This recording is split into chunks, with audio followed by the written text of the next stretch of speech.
Let's do it. Hey, Felipe, welcome back. Thank you, Mike. Welcome back, fellow jazz bombs. I'm finally back in the country. It's been an exciting, very nice week. I'm a little tired, I have Uh-huh. to admit, but it was very intense and quick. But Yeah. I spent the last week, couple of days in Brazil. I went record shopping. I went drinking, eating. I went out with some friends. It was a great week. It was raining. It was cold because it's winter there, right? It's the southern hemisphere. But I had a good time there, and since some people have been asking, and I think I found some good stuff in there, I Nice. wanted to share with you All right. guys. So to start with, I went to São Paulo, which is not my hometown, but I'm in the state. So the capital is one of the biggest cities in the world, biggest city in Brazil. It's about 20 million people. The metropolitan area. It's chaotic. It's busy. Traffic. However, you can find anything there, and that place never stops. I think it's even more than New York, perhaps. It's crazy. It's huge. It's great for record shopping, especially the classics from Brazil, which you're going to show a little bit, Mike. And Okay. I also had the chance to go through my stash at home, my records that I left behind from many years, and I'm bringing them slowly back here. So I have some stuff that I bought, some stuff that belong to me first time. So I think it's going to be a fun thing to show. Awesome. I'm looking forward to it. Yeah. Let's get into it. All right. So first, some records that I got for myself. Um, this one's some Brazilian music, some rock, pop, some really classics as well. So first one I got Vinicius and Toquinho. Oh, Toquinho is a guitar player. He's a heir to like Baden Powell. He's one of the greatest. And Vinicius de Moraes, he was a poet, just like Leonard Cohen style, but not that level. Uh, Poet, writer, and he's the co-writer of Girl from Ipanema, for example. And he wrote a lot of songs with Tom Jobim.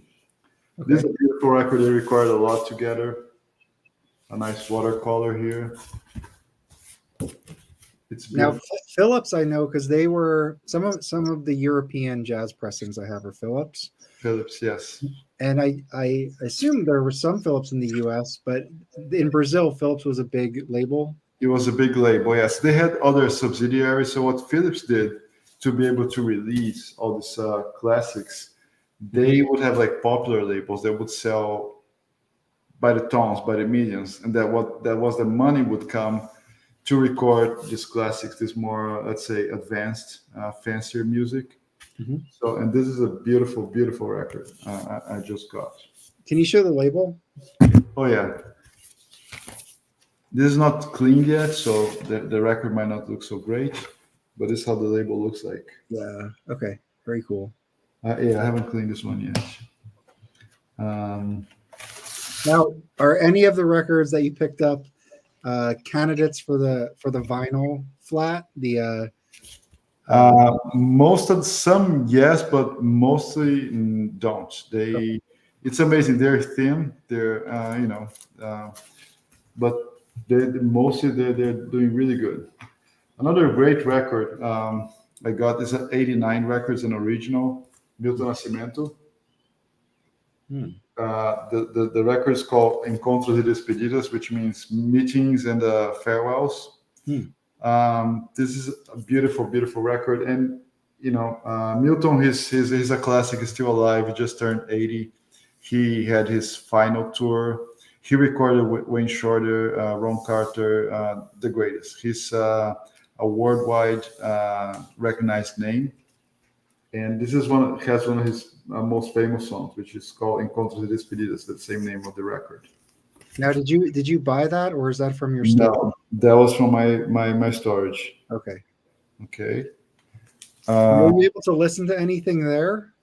Not yet. No, nobody had a record player there. So, how excited are you to play your old records? I am because I mean, especially this record's been like 30 years I don't play. You That's know, awesome. yeah. Uh, this this is more like a pop rock record. It's called Bora Bora, based on the island in the Tahiti, right? Bora Bora. Os Paralamas do Sucesso. They are a trio Some of the most gifted musicians in Brazil. They play like they're still active. They've been out there since the early '80s, and it's kind of police kind of sound, and they're amazing instrumentalists. It's a beautiful, beautiful record. 1988. This is my original from back then. Hmm. Very cool. Uh, Another one interesting. So Rita Lee.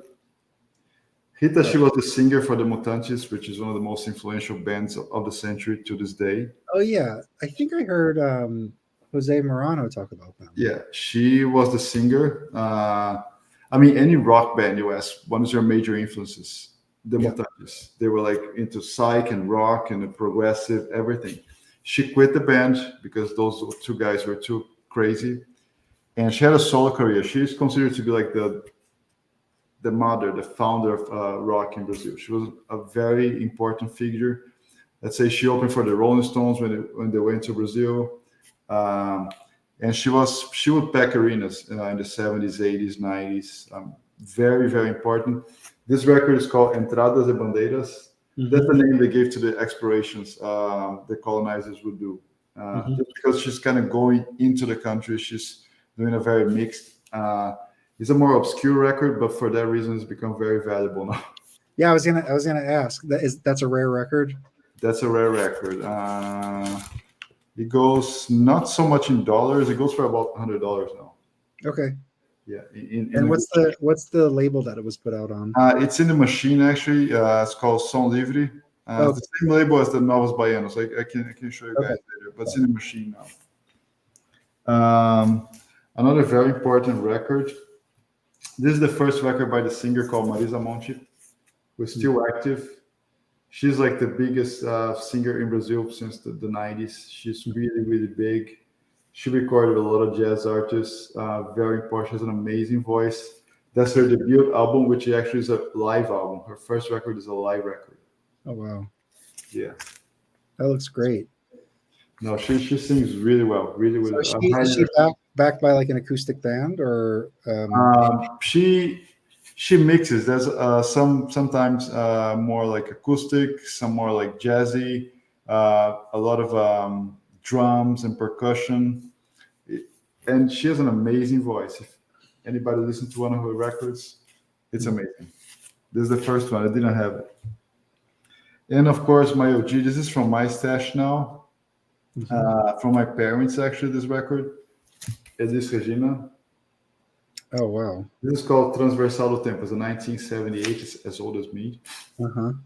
This is the original. This is on the Philips, and this is much cleaner now. It's going to be better for you guys to see. And for Philips, you want that blue label, right? Wasn't there a later label that is not as good quality as the early stuff?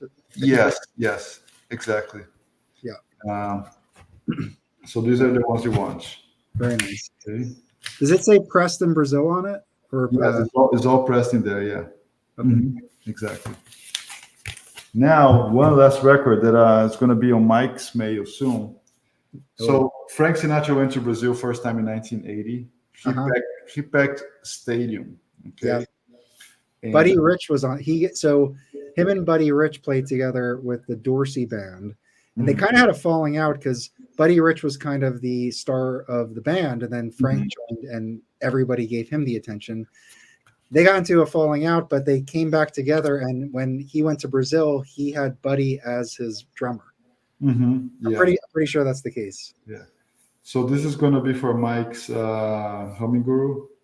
The record is great, but still just a little, from the paper, the sleeve and everything. Yeah.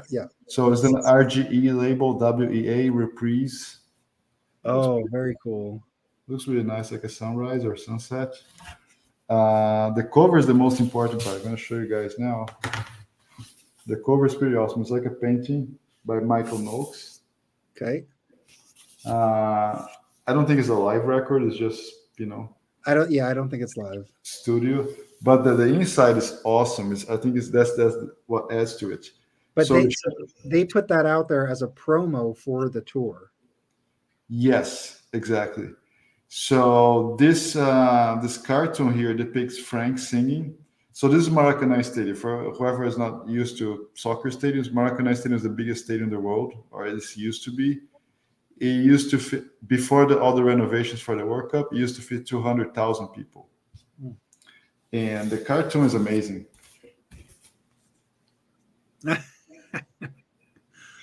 He has Frank at the stadium singing, and the cartoon they depict a lot of celebrities back then, politicians, artists, celebrities, everybody, even like even like yeah, even like cartoon characters.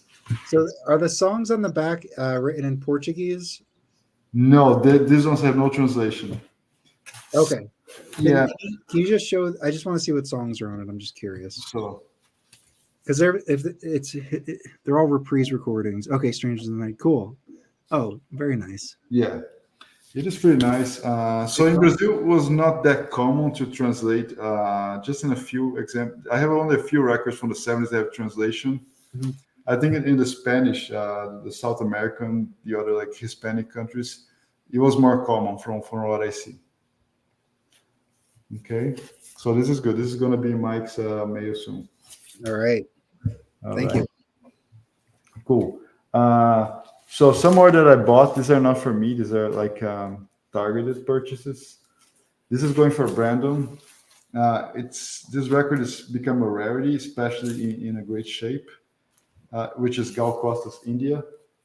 Oh, Yeah, that's the price. It's about almost $200. wow. Yeah, it's hard to find an OG in such a great shape. Yeah. Now, do you have a copy of that? I have an OG as well. Yes. Okay, I think that's how I know that cover. I think you've shown that before. Yeah, there's a Mr. Bongo really good pressing available. So if you guys are interested, this is a beautiful record. Beautiful. This is a stereo. So her first records are more like experimental. She did a little bit of even like psych, I'd say.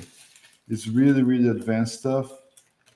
And then this is the record starting like the second phase of her career. She goes more like acoustic, traditional Brazilian music, not so experimental anymore.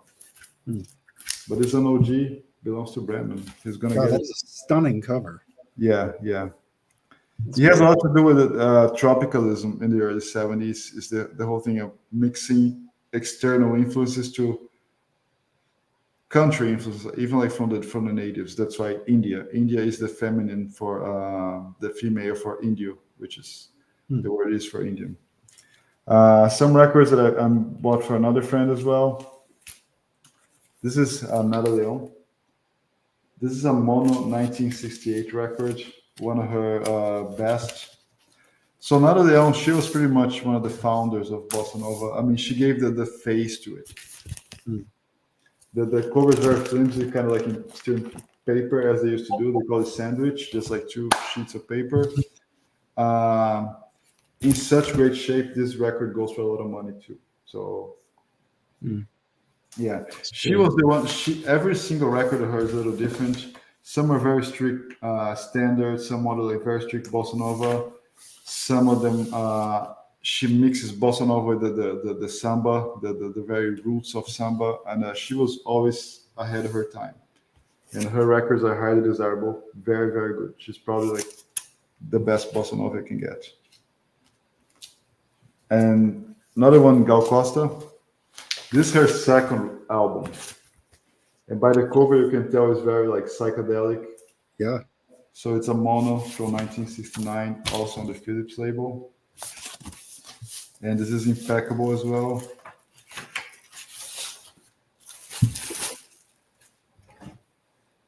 Wow. Yeah, Really nice. these are really good records, and the songs here. The covers are great. Yes, yeah, this is a beautiful cover here, Yeah. and yeah, and they even have like here. Now, how difficult are these to get in the United States? You have to get pretty lucky. Yes, mostly, yeah. In the US, yes, you're mostly gonna buy from abroad. Okay.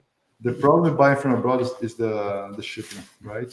Yeah, I'm sure. And they're getting valuable. A record like this in this shape is really hard to find in this shape. So Yeah, they're all these records here. They're in the $200 range. Now, out of all the ones you've shown, it looks like most of them are on the Philips label. Philips, yes, they had pretty much all the big acts. And again, the strategy was to release very popular artists for like AM radio kind of stuff. Mm-hmm. They would sell by millions, and then that would give the label money to fund this more artistic records in a sense. Another one by Nada Leon, also O Canto Livre. So here she's singing more sambas. Also very hard to find in such a great shape. She was a very popular artist back then. Mm-hmm. In the 60s, it was very common in Brazil to have music festivals on TV, just like competitions. And those people are always there. Another Gal Costa record. This is a live record. This is the very first pressing, which means Gal at full steam, a todo vapor. It's a live record. The recording is not so great. The recording is great given the circumstances. Like 1971, it was pretty much in a small theater by the beach in Rio. Has a lot of experimental tropicalism.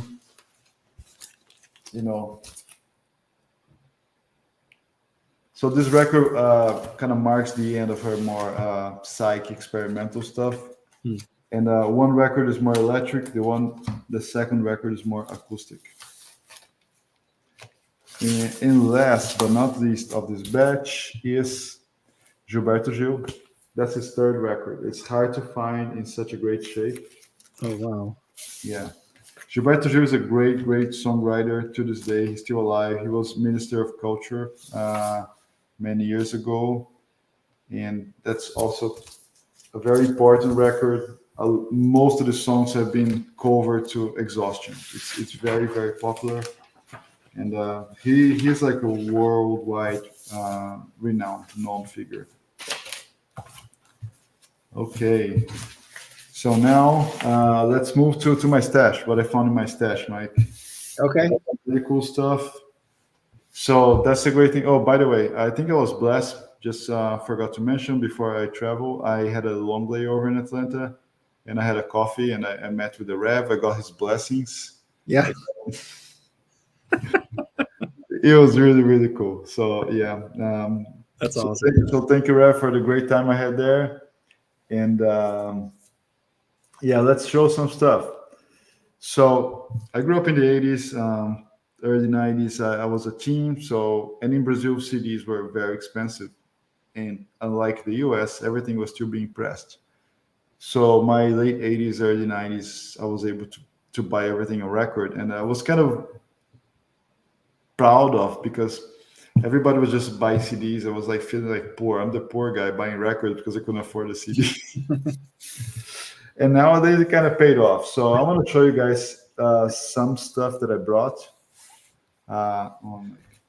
These are all originals from the 80s. Live After Death. That's the double version. There's a single version as well. That's a double complete. Okay. 1985. That's Christine. That's Seventh Son of a Seventh Son. The following one. Okay. No, 2 records after, also original. The labels are amazing. Yeah. And this one was I think was their last vinyl release in the 90s. After that, everything was CD. And that's really hard to find. That's a real live. That's the last album with Bruce Dickinson before he left the band. Okay. And then he rejoined later, but that was his last tour. Actually, there's some concerts here in Brazil and everything. Now, what label put that? It's all EMI. Okay. Yeah, so that's how it kind of looks like. It's pretty cool. Nice. Nice. That's nice. This Steve is there playing the bass. So another one. This is pretty cool too. 1979, the last record with the original lineup before they broke, and then they rejoined. This is Aerosmith, Night in the Ruts. Hmm. More like obscure record, but I really like it. It's 1979. Two more records from the 90s that I don't think they got that many issues, reissues here in the US back then, but this is my original Fate No More, Angel Dust, which is really cool. This is all from my stash. And the Ramones, Look Alive. Hmm. Although, I mean, these guys, they were popular here, but in South America, guys, you have no idea. The Ramones, they will pack stadiums. They will really, really pack stadiums. Um, some more here. Just two examples. I mean, you guys know that I'm into Kiss, right? So some originals. Look it up. Their first record without makeup. Oh wow. Yeah. This is from '79, Dynasty. That's their disco record. Okay. Yeah, all the disco songs. And Crazy Nights, '87. Nice. That's really cool. And they are in very good shape. Another record from '87, which I still have the original, and that's a killer. All killer, no filler. Right? Everything is here. Very nice. And yeah. Another live record from the '80s, which I still have an original. Under a Blood Red Sky. Oh wow. Yeah, That's cool. I really like this one. Now all of these are pressed in Brazil. Pressed in Brazil, yes. Okay. Mhm. And mostly they sound really really good. I have no complaints about it. Absolutely not. Um, this is a comp. Has some really some alternative versions here. Some really cool stuff. It's called "Sucking in the '70s." Hmm. So the songs are not like your usual suspects. Can you focus? No. So you have songs like "Shattered," "Hot Stuff," "Everything Is Turning to Gold," which is unreleased. "When the Whip Comes Down," "Live," "Manish Boy." It's a really good record. I like it. And lastly, here's the cream of the crop, Mike. This is what people get really, really jealous about. Okay. Let's start by the from. Let's sort from low to high. Okay. This is a really it's a major hit, right? Okay. You know what's in here? Uh no, what is that? More than words. Okay. More than words in this record. Then next, this is a really good one and a favorite. I think a lot of people love this one. They play rock, but they could easily be a jazz band because those guys are amazing. Living Color, Time's Up. Hmm. Vernon Reed, Must Killings. Color, Yeah. but it's a incredibly talented band. Yeah. This That's is, very cool. I think, my favorite record by Living Color, Time's Up, Yeah. on the Epic label, which is also an OG. And lastly, I don't think you guys have many chances to buy these records here in the US. Uh, let's start by this one, my OG as well. Okay. Very That's the nice. very first. Um, that's the follow up, What year was that? the 1990, I think, or '89. This is a '90 pressing, yes. Okay. There's a Columbia label. The follow-up also on Columbia, which is I think people kind of like this record here. It's quite popular and valuable. Hmm. That's the follow-up. That's Wood, Rooster, all those great songs. And has a little package here with the lyrics and everything. And last, that I wanted to show. This is a really cool one. Has some ringware. It was hard to buy. It was an expensive record. Also on Epic label. Okay. And that's the one. That's an OG. Oh wow. That's an OG. I never figured why on CD they would just have their hands, right? Not the full picture. Yeah. And I remember when that came out, it sold out at the local record store, and Yeah, this Like thing is amazing. Yeah, we're lined up for that. yeah. That's the back cover. The record here I showed, and it comes with the insert. Yeah.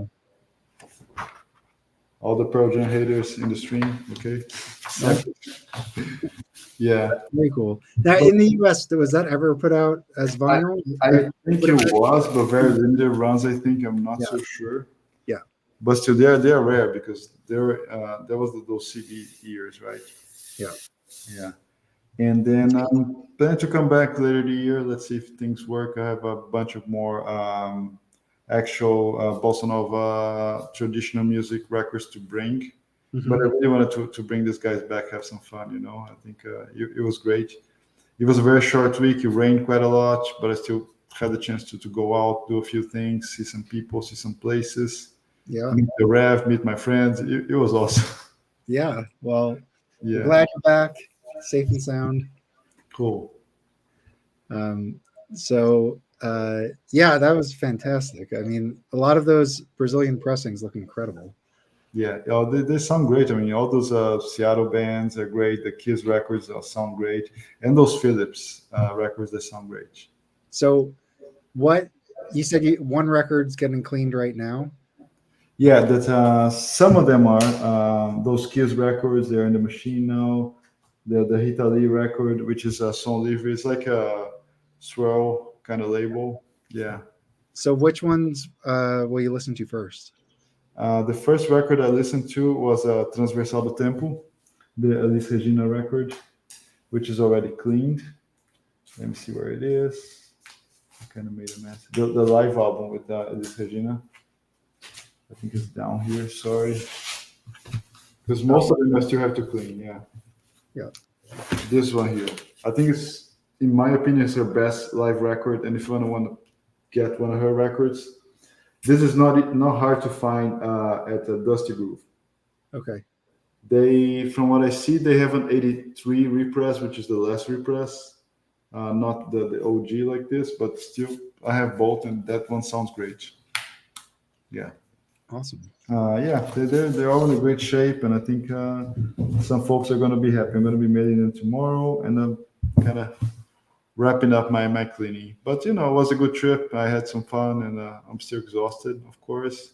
Yeah. And I'm looking forward. I got some more records that I ordered on Bandcamp today. Not sure if they're going to make it before the stream, but I'm very excited to be back. Yeah. And lastly, I just have the dust cover here. I read this in 2 days. Everybody should read this book here. Oh, you know what's interesting? I have one of his records, and it has the same cover. Yeah, Yeah. Just give me 1 second. Let me see. it's a recent one, right? Yeah. Yeah.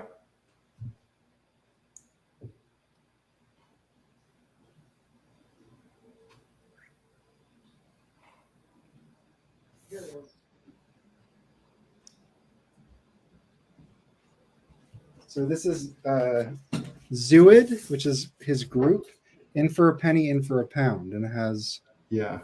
that cover. Yeah. There you go. Yeah. I think exactly. That's cool. I need to get that book.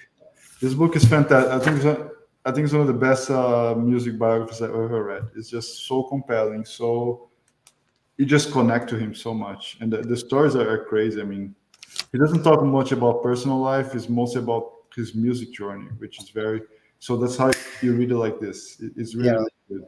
Yeah, I'd like to get more into him. I have a couple of his records, but I haven't done like a big deep dive. So Yeah, yeah, I'll have to take a look at that book. he's been everywhere. Yeah, and the title is "Easily Slip into Another World," which is probably his best and most popular record. Well, I think if I'm not mistaken, this won him something like a Pulitzer. Yes, he's the third musician to win a Pulitzer Prize. Yes. Which is, I think Mike Notes and Tones mentioned it, so I looked it up and I grabbed it. It's a great record. But yeah, I'd love to get more into Henry Threadgill. Yeah, no, definitely. I think his trajectory from the '60s and on is just, yeah, it's fantastic. He's been everywhere. He's done all sorts of things, experimenting, traditional. I think it is a must read. I had a lot of fun in this plane trip. They I would imagine they talk about his group Air. Do they mention Air? Yeah, he talks about Air X75, everything. Yeah, Everything. very cool. Yeah, I got to check that out. Yeah, even how the name came from, how they figure their sound, how they match. It's just amazing. His Very life is crazy. It's Yeah, really, really good. Yeah. that's awesome. Yes. All right, well, thank you for sharing that. All of those Brazilian records I had no clue about, so it was really cool to see. Yeah. I can send you the titles. I can. Yeah. You guys should stream that. They are really good. Really good. Really Yeah. good. So please leave comments what you think about Felipe's Mhm. trip and what he got. It's pretty amazing stuff here. But yeah, Yeah. Thanks for joining, guys. I'm still exhausted. It's been a long trip, but well, that's yeah. I hope I'm back in a single piece back on Friday. you look nice and tan, even though it was winter there. Yeah, it was winter there, but back in Florida, I think in 5 minutes walking outside, Fair enough. you're already getting a sunburn. All right. Well, thanks everybody. Thanks for joining. Thank you.